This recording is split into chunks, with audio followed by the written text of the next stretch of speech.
A paz do Senhor, meus irmãos, tudo bem? Estamos aqui mais uma vez no vídeo de leitura da Bíblia, aqui do canal A Paz do Senhor. Espero que o Espírito Santo esteja conosco nessa leitura, que Ele nos acompanhe, nos abençoe, que consigamos absorver o máximo possível da leitura da Palavra do Senhor. Amém. Então, vamos dar continuidade à nossa de Êxodos. Vamos terminar o capítulo 4, fazer do versículo 27 até o 31, dar início ao capítulo 5, fazer do 1 até o 21. Vamos lá? Nesse meio tempo, Yahvé ordena a Abrão, vai ao encontro de Moisés na direção do deserto. Ele partiu, encontrando-o no monte de Deus, saudou com um beijo de paz.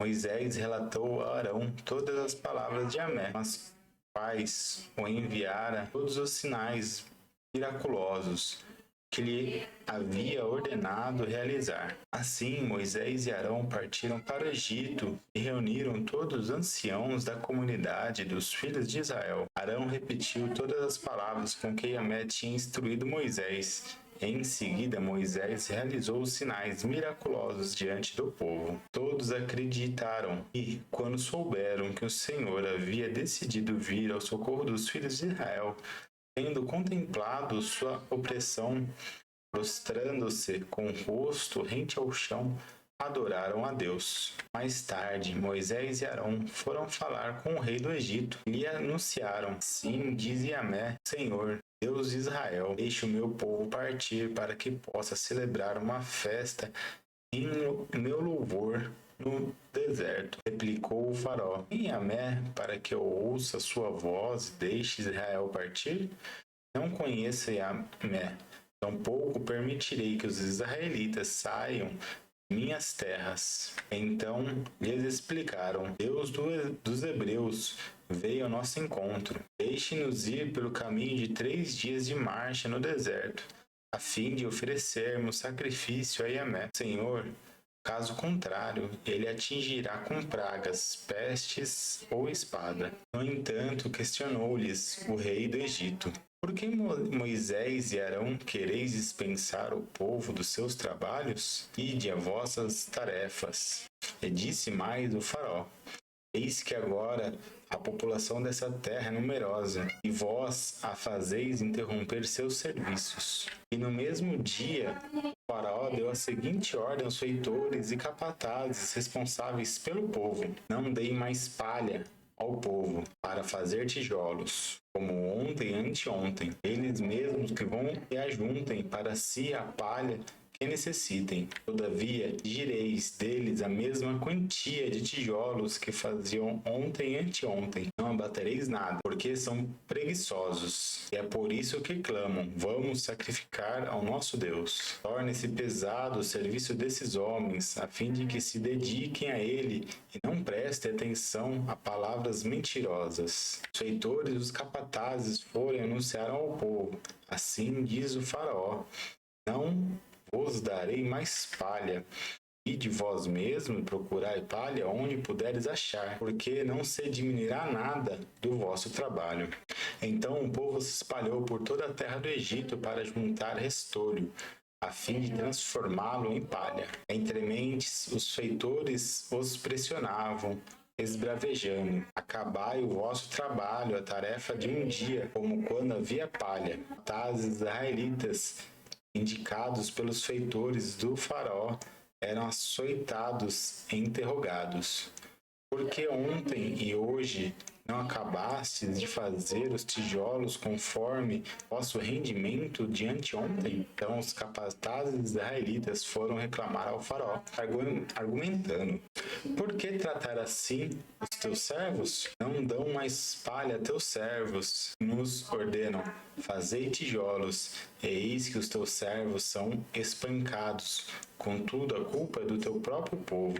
Ele, porém, replicou: Vós sois muito preguiçosos, e é por isso que dizeis: Vamos sacrificar a Yahvé. E depois, imediatamente, trabalhai. Palha, entretanto, não vos será fornecida, porém fareis a mesma quantidade de tijolos. Então os capatazes israelitas viram-se em má situação, porquanto se lhes dizia: Não diminuireis nada a produção de tijolos de cada dia. Assim que deixaram a presença do faraó, encontraram Moisés e Arão, que estavam à espera deles, e responsabilizaram que Yahvé os observe e julgue, pois nos tornastes odiosos aos olhos do faraó e aos olhos dos teus servos, pondo-lhes a espada na mão para nos matar. Bom, então, no começo do texto, Deus ordena que Arão encontre Moisés na direção do deserto. Ele vai, encontra Moisés, e Moisés conta a ele tudo que Deus falou. Então, Arão e o Moisés vão em encontro dos anciões do povo israelita. Arão conta tudo. Moisés mostra os sinais que Deus deu a ele. Quando eles viram que Deus atendeu suas súplicas, se prostraram em forma de adoração a Deus. Então, nesse momento, os israelitas sabiam que Deus ouvia suas preces, já que estava atendendo a elas. Moisés e Arão vão ao encontro do faraó e falam o que Deus ordenou.